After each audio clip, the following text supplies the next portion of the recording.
mai bang pun akhir bang kan aku yang mencu mau om try bang ni try bang bang ni baik bang thom được rồi màជាមួយនឹងបន្លែរបស់យើងនេះបាទនេះគឺមកអមស្រាងបងប្អូននេះឃើញអស់ហ៎បាទជាពិសេសគឺមានគ្រឿងរបស់យើងនេះមកគ្រឿងផ្សំបាទនេះមានជាមួយនឹងខ្ទឹមបាទម្ទេសហើយនឹងស្ករត្នោតទឹកត្រីប៊ីចេហើយនឹងរ៉ូឌីបាទនឹងមានពងទា2គ្រាប់ទៀតបាទហើយជាមួយនឹងទឹកអំពិលបងប្អូននេះឃើញទេត្រង់ហ៎តែឥឡូវយើងទៅបំពងត្រីទាំងអស់គ្នាសិនបាទផ្ទះសិនបាទផ្ទះនេះ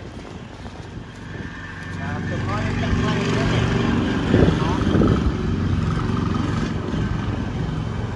នឹងមកបាទឥឡូវទៅមកវាក្តៅសិនក្តៅហើយតើយើងដាក់ត្រីនេះបាទត្រីកែរបស់យើងបាទយើងពងវាសិនមក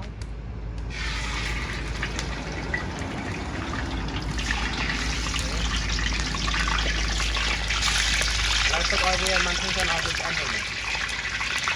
បងឥឡូវត្រីយើងមិនឆ្អិនហើយបាទតែមិនយើងឥឡូវយើងស្រង់វាសិនបាទត្រីយើងទៅឆាបាទ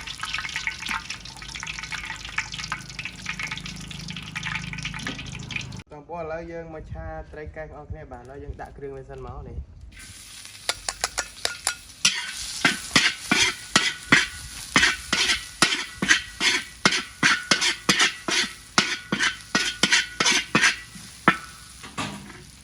ទឹកមកយើងដាក់ស្ករក្រហមបាទ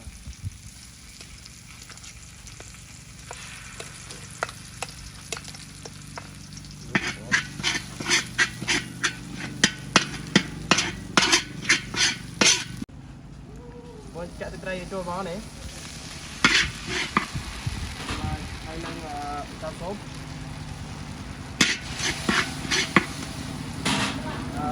នេះរ៉ូឌីរបស់យើងបាទ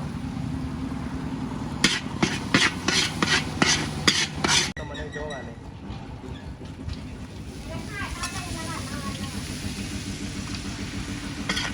វ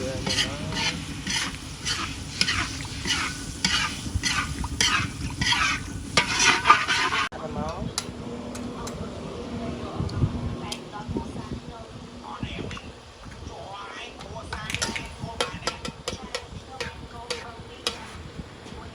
បាទទឹកមកយើងចូលពេលមកបាទនេះត្រីយើង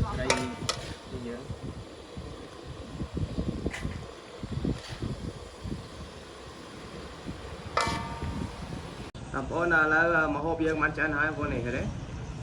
ណងបានសាំទេឥឡូវយើងហូបអស់គ្នាបាទ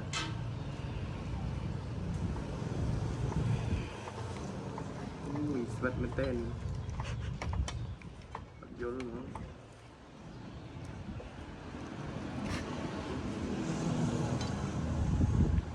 នេះ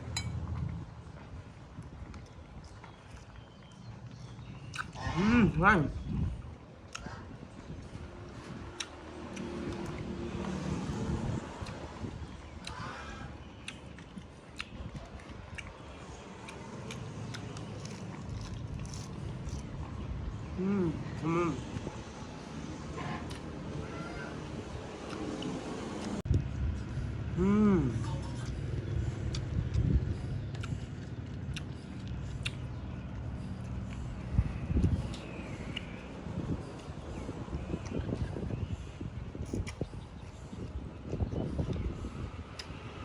không